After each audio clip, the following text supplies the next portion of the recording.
नमस्कार दोस्तों, आपका स्वागत है अलोन हॉरर स्टोरी की दुनिया में। यहाँ हम आपके लिए लाते हैं उन कहानियों को जो आपके रोंगटे खड़े कर देंगी और दिल की धड़कनों को तेज कर देंगी। ऐसी रहस्यमयी कहानियां जहां आपको हर पल डर और खौफ का एहसास होगा है। आज की कहानी हमारी है विशाल जी की अपनी जुबानी। तो चलिए सुनते हैं विशाल जी की कहानी। मेरी आपसे इतनी गुजारिश है कि आप अगर इस कहानी को पूरा सुनेंगे तो आपको सच में बहुत ज्यादा मजा आने वाला है। साथ ही अगर आप पहली बार हमारे इस चैनल पर आए हैं तो चैनल को अभी सब्सक्राइब कर लीजिए।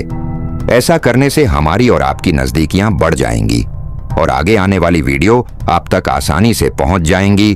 तो ज्यादा समय न लेते हुए जल्दी से अपनी कहानी को शुरू करते हैं।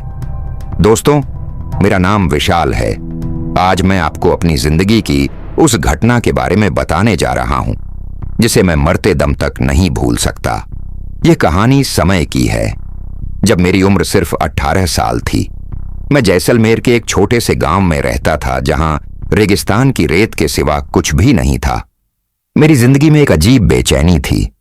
मुझे लगा जैसे कोई अनजानी ताकत मुझे कहीं और बुला रही है। और फिर एक रात जब पूरा गांव सो रहा था, मैंने अपना घर छोड़ दिया। मुझे नहीं पता था कि मेरी मंजिल क्या है, पर मेरे अंदर कुछ ऐसा था जो मुझे खींच रहा था। विशाल का सफर उसे भारत के पूर्वोत्तर राज्य असम के एक रहस्यमय गांव मायोंग तक ले आया, जिसे जादू और काले जादू का केंद्र माना जाता है। जैसे जैसे कहानी आगे बढ़ती है, विशाल के सामने ऐसे खौफनाक और रहस्यमय मोड़ आते हैं जो आपको अपनी सीट से हिलने नहीं देंगे। गांव में उसकी पहली रात किसी भयानक सपने से कम नहीं थी। दिन भर के अजीबोगरीब अनुभवों के बाद विशाल को रहने के लिए एक कच्चा मकान दिया गया जो गांव के किनारे पर था। मकान की दीवारें मिट्टी की थीं और छत पर सूखी घास बिछी हुई थी।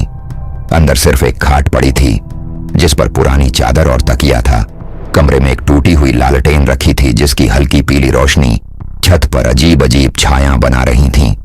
विशाल ने बाहर देखा तो दूर कहीं किसी उल्लू की आवाज आ रही थी जो घने सन्नाटे को और डरावना बना रही थी।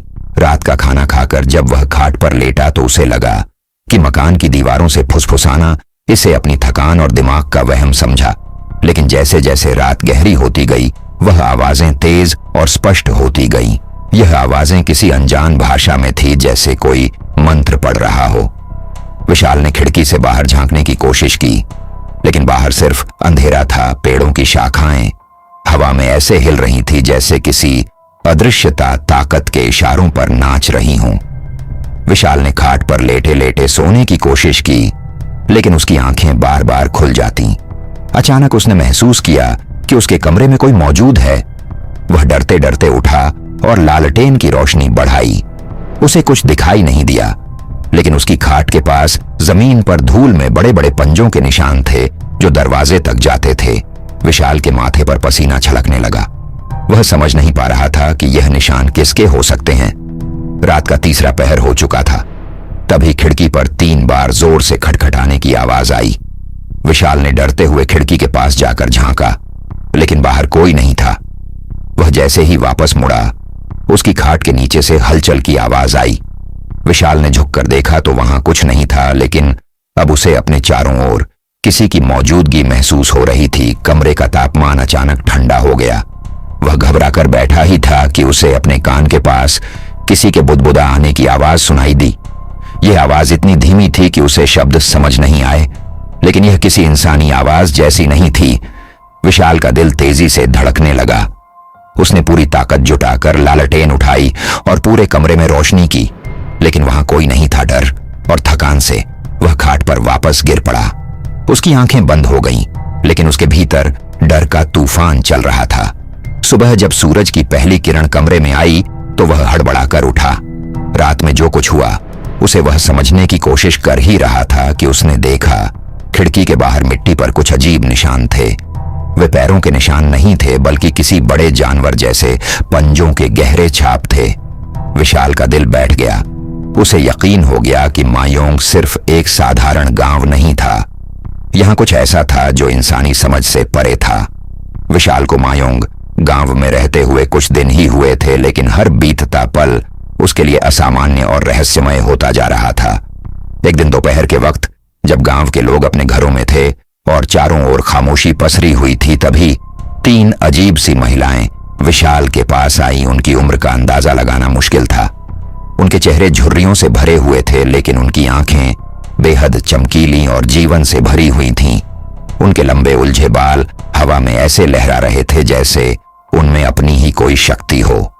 वे गहरे रंग के कपड़े पहने हुए थीं, जिन पर सफेद और लाल धागों से कुछ अजीब से प्रतीक खड़े हुए थे। उन महिलाओं के हाथों में लकड़ी की बनी हुई छड़ियां थीं, जिनके सिरे पर धुएं की पतली लकीरें उठ रही थीं। वे बिना कुछ कहे विशाल के चारों ओर घूमने लगी, मानो उसे परख रही हो।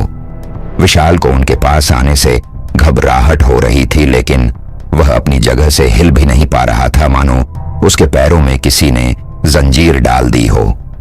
उनमें से एक महिला ने धीरे से उसके सिर पर हाथ रखा और उसी पल विशाल को ऐसा महसूस हुआ जैसे उसके शरीर में बिजली की हल्की लहर दौड़ गई हो। उसकी आंखों के सामने अंधेरा छाने लगा और उसे कई धुंधले दृश्य दिखाई देने लगे। जंगल में चमकती आंखें, जलती हुई आग के चारों ओर नाचते साए और एक विशाल पक्षी जो उसके ऊपर मंडरा रहा था। महिलाओं ने एक साथ बोलना शुरू किया। उनकी आवाजें एक अजीब से स्वर में गूंजी, जैसे कोई मंत्र पढ़ा जा रहा हो। उनकी भाषा विशाल को समझ नहीं आ रही थी, लेकिन उन शब्दों में एक खिंचाव था जो उसके दिमाग में गूंजने लगा। उनमें से एक महिला ने उसकी ओर झुककर कहा, तुम खास हो, तुम्हारे अंदर कुछ ऐसा है जो इस जगह को चाहिए। तुम यहां यूं ही नहीं आए, तुम्हें बुलाया गया है। विशाल की रीढ़ में ठंडक दौड़ गई। वह कुछ कहने की कोशिश कर रहा था, लेकिन उसकी आवाज गले में फंस गई। महिलाओं में से दूसरी ने उसकी हथेली थामी और उसमें काली राख से कुछ लिखा। यह तुम्हारी किस्मत है, उसने कहा। लेकिन जब विशाल ने अपनी हथेली देखी तो वहां कुछ भी नहीं था। वह घबरा गया और पीछे हटने की कोशिश की, लेकिन महिलाएं एक साथ हंसने लगी। उनकी हंसी में एक अजीब सा डर और रहस्य था, मानो वे उसके डर का मजाक उड़ा रही हों। तीसरी महिला ने अपनी छड़ी से जमीन पर एक गोल घेरा बनाया और कहा, यह घेरा तुम्हारा भविष्य है। अगर तुम इसे पार करोगे तो तुम्हारी आत्मा हमें मिलेगी। अगर नहीं पार करोगे तो तुम हमेशा के लिए इस गांव में फंसे रहोगे। विशाल पूरी तरह से असमंजस में था। वह समझ नहीं पा रहा था कि यह महिलाएं कौन हैं और उनसे कैसे निपटा जाए। जब धीरे धीरे पीछे हटने लगा तो वे तीनों महिलाएं अचानक गायब हो गईं, मानो वहां कभी थी ही नहीं। लेकिन उनके जाने के बाद भी हवा में एक अजीब सी गंध और उनके मंत्रों की गूंज बाकी थी। विशाल ने महसूस किया कि उसके दिल की धड़कन तेज हो गई थी और उसकी सांसें भारी हो रही थीं। वह जान गया था कि मायोंग में सिर्फ रहस्यमय घटनाएं ही नहीं थीं, बल्कि यहां ऐसी ताकतें भी थीं जो इंसानी समझ से परे थीं। इन महिलाओं का इरादा क्या था, यह सोचकर ही उसका खून जमने लगा। रात का समय था और चारों ओर अंधेरा छाया हुआ था। विशाल को अचानक से लगा कि उसे कुछ लोग उसके नाम से बुला रहे हैं। उनकी आवाज में एक अजीब सा आकर्षण था जो उसे अपने घर से बाहर खींच रहा था। अनजानी ताकत के प्रभाव में वह उठकर बाहर चला गया। उसने देखा कि वही 3 महिलाएं जिनसे वह पहले मिला था, गांव के किनारे जंगल के पास खड़ी थीं। उनके हाथों में जलती हुई मशालें थीं और उनकी परछाइयां जमीन पर अजीब अजीब आकृतियां बना रही थीं। महिलाओं ने उसे पास आने का इशारा किया। वह डर और जिज्ञासा के बीच घिरा हुआ उनके पास चला गया। एक महिला ने उसकी ओर देखते हुए कहा, आज रात तुम्हारे जीवन का सबसे बड़ा सत्य उजागर होगा। तुम यहां यूं ही नहीं आए हो, तुम्हारे अंदर कुछ ऐसा है जो हमारी दुनिया का हिस्सा बन सकता है। विशाल की रीढ़ में ठंडक दौड़ गई। वह कुछ समझने की कोशिश कर रहा था, लेकिन उसकी जुबान जैसे बंद हो गई थी। महिलाओं ने उसे जंगल के अंदर एक गुप्त स्थान पर ले जाया। वहां एक गोल पत्थर का चबूतरा था, जिसके चारों ओर लाल और काले रंग की चूड़ियां, टूटे हुए आईने और जानवरों की खोपड़ यहां रखी हुई थीं। चबूतरे के बीच में एक बड़ा कटोरा रखा था, जिसमें किसी गाढ़े काले तरल पदार्थ के बुलबुले उठ रहे थे। चारों ओर पेड़ों की शाखाओं पर चमगादड़ लटके हुए थे और जंगल में असामान्य सन्नाटा था। महिलाओं ने विशाल को चबूतरे के बीच खड़ा कर दिया। एक ने काले तरल को उसके चारों ओर छिड़का, दूसरी ने हवा में कुछ बड़बड़ाना शुरू कर दिया और तीसरी महिला ने उसकी ओर देखकर अपनी छड़ी हवा में घुमाई। उनकी आंखें चमकने लगीं और उनके शरीर से हल्की सी रोशनी निकलने लगी। अचानक विशाल ने महसूस किया कि उसके शरीर में अजीब सी हलचल हो रही है। उसके के हाथ भारी हो रहे थे और उसकी उंगलियां सिकुड़कर नुकीली नुकीली बन रही थीं। उसकी हड्डियां छटकने लगीं और उसका शरीर सिकुड़कर छोटा होने लगा। उसकी त्वचा पर हल्के हल्के हरे पंख उगने लगे। विशाल ने चीखने की कोशिश की, लेकिन उसकी आवाज बदलकर तीखी और तोते जैसी हो गई। कुछ ही पलों में वह एक इंसान से तोते में बदल चुका था। महिलाओं ने जोर से अट्टहास किया और कहा, अब तुम हमारे पिंजरे का हिस्सा हो। यह तो तुम्हारी सजा है, क्योंकि तुमने हमारी ताकतों को चुनौती दी। विशाल डर और असहाय से फड़फड़ाने लगा। वह उड़ने की कोशिश कर रहा था, लेकिन उसके पंख भारी थे। महिलाओं ने उसे पकड़कर एक बड़े पिंजरे में डाल दिया। वह अब एक साधारण तोता नहीं था। उसके अंदर इंसानी चेतना थी और वह सब कुछ देख, सुन और समझ सकता था। महिलाएं उसके चारों ओर बैठकर अजीब अजीब मंत्र पढ़ने लगीं। विशाल को अब यकीन हो गया था कि वह इन जादूगरनियों का कैदी बन चुका है। पिंजरे में बंद होकर उसने समय का अंदाजा खो दिया। वह न खाने की इच्छा महसूस कर सकता था, न सोने की। उसकी इंसानी आत्मा कैद हो चुकी थी और वह इस जाल से निकलने का कोई रास्ता नहीं देख पा रहा था। लेकिन उसके भीतर एक उम्मीद की हल्की किरण अब भी बाकी थी। वह सोच रहा था कि अगर उसने यहां से बचकर निकलने का रास्ता खोज लिया तो वह इस रहस्य को कभी नहीं भूल पाएगा। पिंजरे में कैद रहने के कई दिन बाद विशाल ने आखिरकार एक मौका पाया। एक रात जब जादूगरनियां अपने अजीब से अनुष्ठानों में व्यस्त थीं, पिंजरे का दरवाजा हल्का सा खुला रह गया। विशाल ने अपने नन्हे पंखों में बची सारी ताकत जुटाई और पिंजरे से बाहर निकलकर उड़ गया। वह तोते के रूप में था, लेकिन उसकी इंसानी चेतना उसे निर्देश दे रही थी। आसमान में अंधकार घना था और चारों ओर सिर्फ जंगल का घना वीर दिख रहा था। जंगल में घुसते ही विशाल को लगा कि वह किसी भूल भुलैया में फंस गया है। हर दिशा में सिर्फ घने पेड़, लंबी लताओं और अजीब अजीब आकृतियों वाली झाड़ियां थीं। पेड़ों की शाखाएं ऐसी लग रही थीं जैसे वे हाथ बनाकर उसे रोकने की कोशिश कर रही हों। विशाल अपने छोटे पंखों से तेजी से उड़ने की कोशिश कर रहा था, लेकिन हर बार कोई ना कोई शाखा उसके रास्ते में आ जाती। जंगल के भीतर की हवा भारी औरी थी। विशाल को लगा कि यह कोई साधारण जंगल नहीं था। हर पेड़ और हर झाड़ी में कोई ना कोई अदृश्य ताकत छुपी हुई थी। अचानक उसने एक हल्की सरसराहट सुनी जो धीरे धीरे तेज होती गई। वह रुका और ध्यान दिया तो उसे महसूस हुआ कि उसके चारों ओर कोई चल रहा है, लेकिन वह दिखाई नहीं दे रहा था। विशाल के छोटे तोते शरीर में भी डर की लहर दौड़ गई। जंगल में वह जितना अंदर जाता गया उतनी ही अजीब चीजें होने लगीं। एक जगह उसने देखा कि जमीन पर कई छोटे छोटे हड्डियों के ढेर पड़े थे। वे किसी जानवर की नहीं बल्कि इंसानी हड्डियां लग रही थीं। अचानक पेड़ों के बीच से एक चमकती हुई जोड़ी आंखें उसे घूरने लगीं। वह उड़कर पीछे हटने की कोशिश कर रहा था, लेकिन वह चीज उसे तेजी से पीछा कर रही थी। थोड़ी देर बाद वह एक खुले मैदान में पहुंचा। वहां जमीन पर एक बड़ा सा चक्र बना हुआ था जो राख और खून से बना लग रहा था। चक्र के बीच में एक पत्थर की मूर्ति थी जो किसी अनजाने देवता की प्रतीक लग रही थी। उस मूर्ति की आंखों में कुछ ऐसा था जैसे वह विशाल की आत्मा को चूस लेना चाहती हो। जंगल में चारों ओर से अजीब अजीब आवाजें आने लगीं। वे आवाजें इंसानी नहीं थीं। कुछ जानवरों की गुर्राहट, कुछ पक्षियों की चीखें और कुछ ऐसी आवाजें जिन्हें वह समझ नहीं पा रहा था। विशाल ने उड़ने की कोशिश की, लेकिन ऐसा लगा जैसे उसकी पंखों में ताकत खत्म हो गई हो। वह अब पूरी तरह से खो चुका था। उसे समझ नहीं आ रहा था कि किस दिशा में जाना है। पेड़ों की शाखाएं हर ओर से घनी होती जा रही थीं और अंधकार उसकी हर कोशिश को विफल कर रहा था। तभी उसे महसूस हुआ कि किसी ने उसके पंख को छूने की कोशिश की। उसने डर के मारे पीछे मुड़कर देखा, लेकिन वहां कुछ नहीं था। जंगल का यह हिस्सा किसी जाल की तरह था। विशाल जितनी कोशिश करता वह उतना ही गहराई में फंसता चला जाता। पेड़ों के बीच से गुजरती हवा में सरसराहट की आवाज थी जो किसी फुसफुसाना पर उसे ऐसा महसूस हो रहा था जैसे कोई उसका पीछा कर रहा हो। जंगल में भटकते हुए उसने महसूस किया कि यह सिर्फ एक भौतिक स्थान नहीं था, यह जगह जादू से बनी एक भूल भुलैया थी जिसमें हर दिशा मौत और अंधकार से भरी हुई थी। विशाल का डर अब घबराहट में बदल चुका था, लेकिन उसके भीतर एक उम्मीद थी। अगर उसने हिम्मत न खोई तो शायद वह इस जंगल से बाहर निकल सके।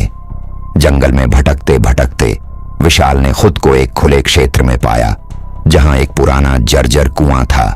यह कुआं आसपास के माहौल से भी ज्यादा डरावना लग रहा था। कुएं के चारों ओर काई जमी हुई थी और उसका पत्थर का घेरा टूटा हुआ था। कुएं के ऊपर लटकी हुई लोहे की चेन जंग खा चुकी थी और हल्की हल्की हवा में झूल रही थी, जिससे रहस्यमय खनक की आवाज निकल रही थी। कुएं के पास पहुंचते ही विशाल को अजीब सा एहसास हुआ, जैसे यह कुआं उसे अपनी ओर खींच रहा हो। उसे लगा कि कुएं के अंदर से किसी के कराने की आवाज आ रही है। वह डरते डरते कुएं के पास गया और झांक कर अंदर देखने की कोशिश की। अंदर सिर्फ गहरा अंधेरा था, लेकिन उसके भीतर से आती ठंडी हवा उसके चेहरे पर टकराई। में अजीब सी गंध थी जो किसी सड़ी हुई चीज की तरह महसूस हो रही थी। जैसे ही उसने अपनी नजरें कुएं से हटाई, उसे अपने पीछे कुछ हलचल महसूस हुई। उसने मुड़कर देखा, लेकिन वहां कोई नहीं था। लेकिन अब उसे अपने आसपास किसी अदृश्य शक्ति की मौजूदगी का आभास हो रहा था। अचानक कुएं से एक तेज आवाज निकली, जैसे किसी ने पानी में जोर से कुछ गिराया हो। विशाल ने फिर से अंदर झांका, लेकिन वहां कुछ भी नहीं था। कुएं के चारों ओर का वातावरण अचानक बदलने लगा। ठंडी हवा और तेज हो गई और पेड़ों की शाखाएं जोर जोर से हिलने लगीं।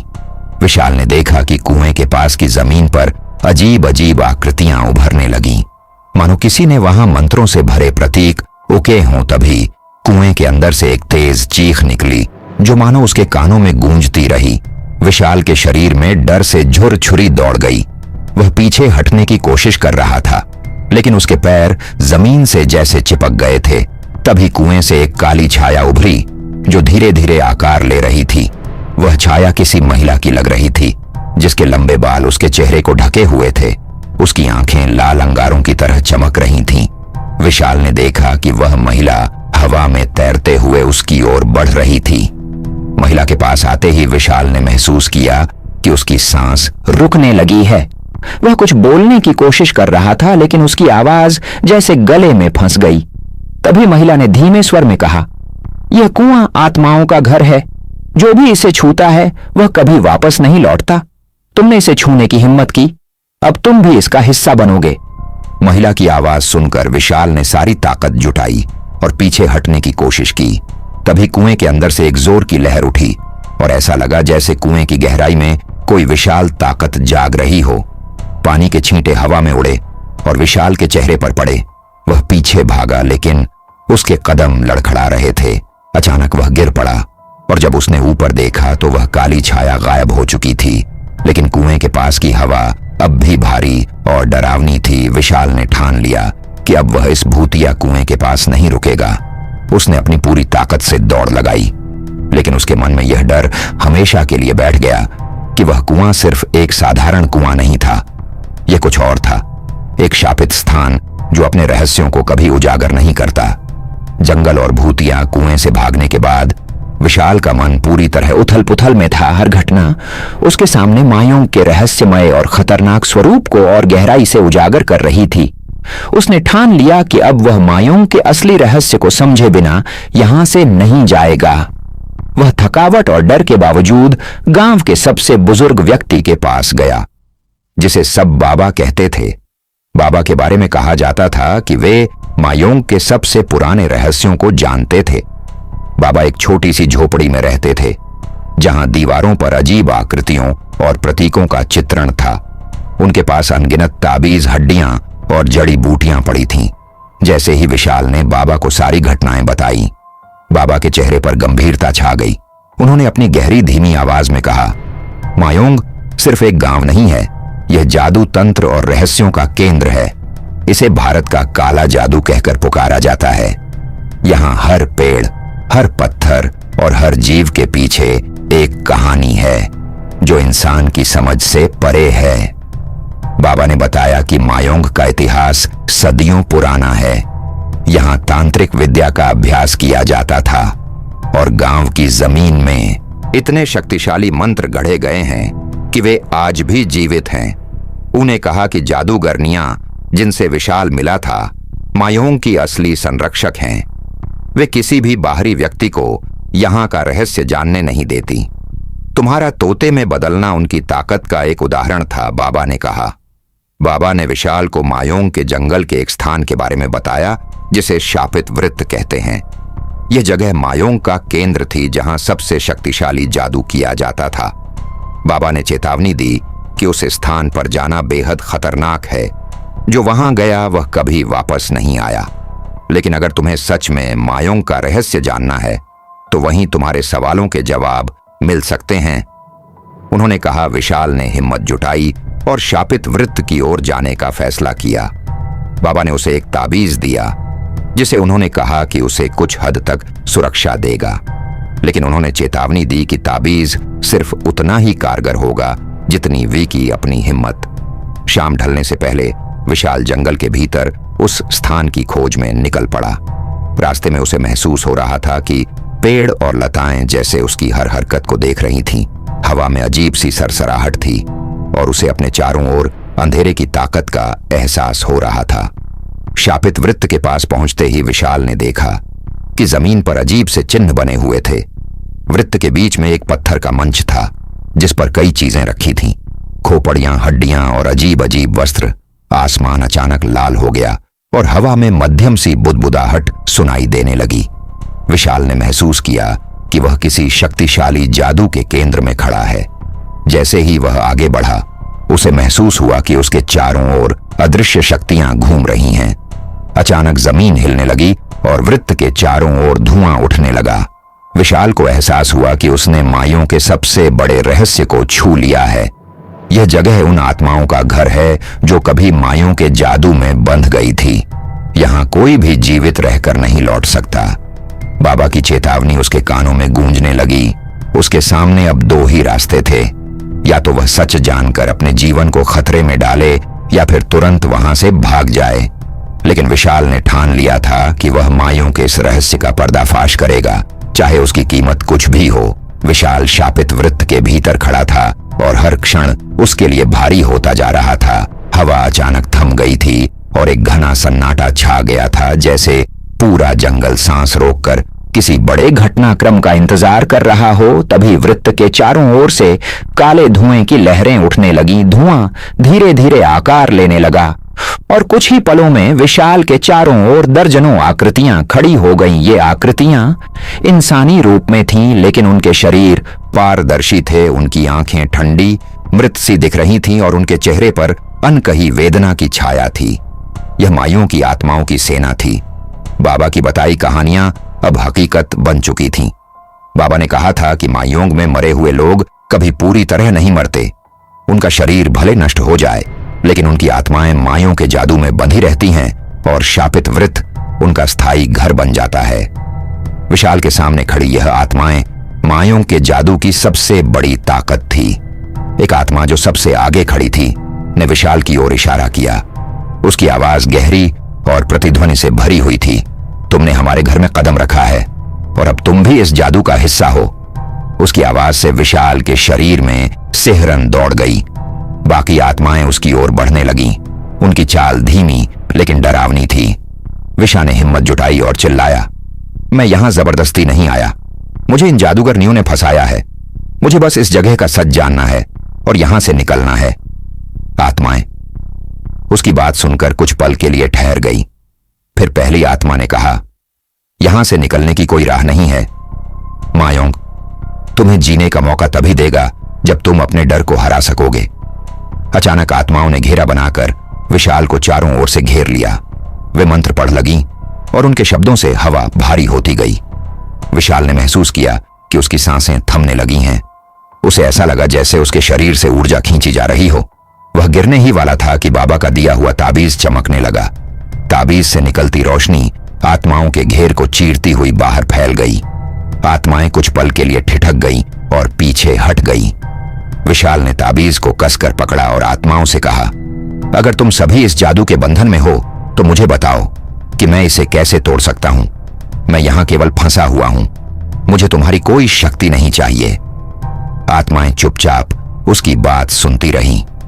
कुछ पल बाद पहली आत्मा ने कहा, जादू तोड़ने के लिए तुम्हें शापित वृत्त के केंद्र में रखे काले पत्थर को नष्ट करना होगा, लेकिन याद रखना, वह पत्थर मायों की आत्माओं और जादूगरनियां की शक्ति का केंद्र है। उसे नष्ट करना तुम्हारे जीवन के लिए सबसे बड़ा खतरा हो सकता है।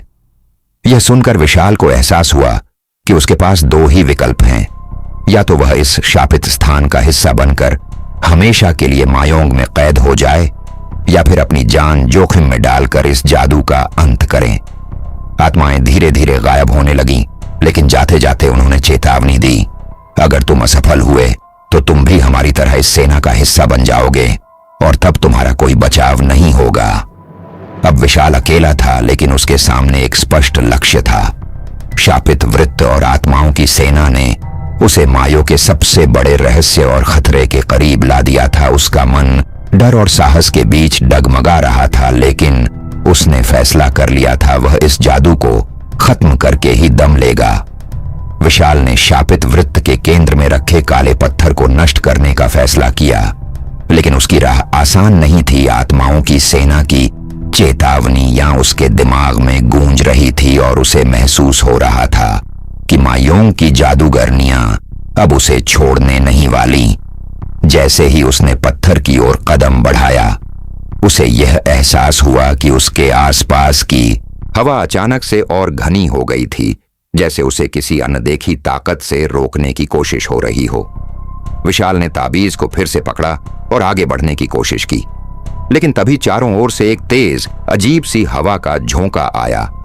पेड़ अपनी जगह से हिलने लगे और एक गहरी आवाज सुनाई दी, तुम भाग नहीं सकते। विशाल, यह आवाज मायों की जादूगरनियां की थी, जो अब खुद को सामने लाकर उसे रोकने की कोशिश कर रही थी। विशाल ने देखा जादूगरनियां एक एक करके उसके सामने प्रकट हो गई। उनकी आंखों में एक खौफनाक चमक थी और उनके चेहरे पर एक खौफनाक मुस्कान थी। उनके हाथों में चमकते हुए तंत्र मंत्र के प्रतीक थे, जो हवा में गोल गोल घूम रहे थे। उनके पास वह शक्ति थी जो विशाल के पंखों को कमजोर कर रही थी, जैसे वह उन्हें अपनी गिरफ्त में लेने के लिए तैयार हो। एक जादूगरनी ने कहा, तुम सोच भी नहीं सकते कि इस जादू को खत्म करना कितना खतरनाक हो सकता है। तुम जो पत्थर नष्ट करने जा रहे हो वह मायों के अस्तित्व का हिस्सा है। उसे नष्ट करना तुम्हारी और हमारे गांव की पूरी दुनिया का अंत होगा। विशाल ने साहस जुटा हुए कहा, मैं जानता हूं कि मैं खतरे में हूं, लेकिन यह जादू और यह शाप कभी खत्म नहीं होंगे। मैं इसे खत्म करूंगा, चाहे मुझे अपनी जान क्यों ना देनी पड़े। जादूगरनियां अब पूरी तरह से उग्र हो चुकी थीं। उनके हाथों से तंत्र मंत्र की लहरें निकलने लगीं, जो सीधे विशाल की ओर बढ़ रही थीं। वह खुद को जैसे जाल में फंसा हुआ महसूस करने लगा। अचानक एक काले धुएं की लहर ने उसे चारों ओर से घेर लिया और उसने महसूस किया कि उसकी ताकतें खत्म हो रही हैं। वह घबराया, लेकिन उसने हार मानने का नाम नहीं लिया। जादूगरनियों की हंसी उसकी धड़कन को और तेज कर रही थी। वह जानती थी कि अब उसकी जीत असंभव थी, लेकिन विशाल ने अपने भीतर की शक्ति को फिर से जगाया। उसने ताबीज को जोर से पकड़कर उसका तेज प्रकाश उत्पन्न किया। प्रकाश की लहरें जादूगरनियां के मंत्रों से टकराई और अचानक एक तेज धमाका हुआ। जादूगरनियां चिल्लाती हुई पीछे हटीं और विशाल को यह अवसर मिला। वह जल्दी से काले पत्थर की ओर बढ़ा और उसने उसे पूरी ताकत से लात मारी। पत्थर के टूटते ही एक तीव्र चिन्ह की आवाज गूंजी और पूरे शापित वृत्त में एक भयानक कंपन हुआ। जादूगरनियां और उनके तंत्र मंत्र अब अपनी शक्ति खो रहे थे। विशाल ने देखा कि जादूगरनियां के चेहरे पर डर का साया था। उन्होंने समझ लिया था कि उनका जादू अब खत्म हो चुका था, लेकिन तभी जादूगरनियां अपनी अंतिम चाल के रूप में उग्र हो गईं। एक जादूगरनी ने अपने हाथों से एक अंतिम मंत्र फेंका, जो विशाल को सीधे अपना शिकार बनाने के लिए था। विशाल ने पल भर में महसूस किया कि वह उसकी पकड़ में आ चुका था, जैसे कोई उसे खींचकर पिंजरे में बंद कर रहा हो। लेकिन विशाल ने डर को खुद से बाहर किया और अपनी पूरी ताकत से झूमते हुए ताबीज को जादूगरनी के मंत्र से टकरा दिया। एक अदृश्य शक्ति ने उसे बचाया और जादूगरनी का मंत्र उलट कर उसे खुद ही घेरे में ले लिया। वह अंततः एक विशाल काले धुएं में बदल गई और उसकी आवाज धीरे धीरे खत्म होती चली गई। जादूगरनियों की आखिरी चाल विफल हो गई थी। मायों के जादू का केंद्र अब ढह चुका था और जादूगरनियां पूरी तरह से हार चुकी थीं। विशाल ने राहत की सांस ली, लेकिन वह जानता था कि यह विजय पूरी तरह से सुरक्षित नहीं थी। मायों का जादू अब भी उसकी आत्मा को अपने जाल में लपेटने की कोशिश कर रहा था। यह सिर्फ शुरुआत है, उसने सोचा। यहां से बचकर मैं सिर्फ पहला कदम उठा चुका हूं, लेकिन मायोंग की सच्चाई का सामना अब भी बाकी है। जादूगर नियों की अंतिम चाल को नष्ट कर विशाल ने मायोंग के शापित जादू को तोड़ दिया था, लेकिन उसकी आत्मा अभी भी भय और रहस्यों से घिरी हुई थी। वह जानता था कि अब मायोंग उसके पीछे नहीं आएगा, लेकिन वह महसूस कर रहा था कि उसकी यात्रा ने उसे एक गहरे आंतरिक परिवर्तन से गुजरने पर मजबूर कर दिया था। इस रहस्यमयी और खौफनाक दुनिया से निकलने के बाद विशाल को घर की याद सता रही थी। वह घर जिसे उसने बहुत पहले छोड़ दिया था। जब वह उम्मीद और साहस से भरा हुआ था, वह वापस अपनी यात्रा पर निकला। अब अपने कदमों में एक नई ताकत के साथ मायोंग के जंगलों को पार करता हुआ वह धीरे धीरे उस गांव की ओर बढ़ा जहां उसका जीवन कभी आसान था। अब वह वही लड़का नहीं था जो एक बार अपने घर से भागकर मायोंग की ओर निकल पड़ा था। अब वह एक व्यक्ति बन चुका था जो न केवल अपनी मौत से बचा, बल्कि उसने अपने अंदर की असीम ताकत को पहचान लिया था। जंगल पार करते हुए विशाल को हर कदम में एक नई चुनौती का सामना करना पड़ रहा था, जैसे जंगल भी अब उसे घर वापस लौटने नहीं देना चाहता हो। लेकिन वह कभी पीछे नहीं हटा। वह जानता था कि घर तक पहुंचना उसकी मंजिल है और उसके रास्ते में जो भी मुसीबतें आनी थीं, वह उन्हें पार कर सकता था। आखिरकार कई दिनों की यात्रा के बाद विशाल उस छोटे से गांव में वापस पहुंचा जहां उसका बचपन बिता था। जब उसने गांव के किनारे से देखा तो उसे ऐसा लगा जैसे वह किसी और दुनिया से लौट कर आया हो। यह वही घर था, वही गली, वही घर की छत, लेकिन अब वह उसी जगह को एक अलग नजरिए से देख रहा था। गांव में दाखिल होते हुए विशाल को सभी की आंखों में आश्चर्य था। वह उनके लिए अब एक अजनबी जैसा था, जिन्होंने उसे लंबे समय से नहीं देखा था। लेकिन विशाल ने किसी से कुछ नहीं कहा। वह सिर्फ अपने घर की ओर बढ़ा। घर के दरवाजे को हल्के से खटखटाया।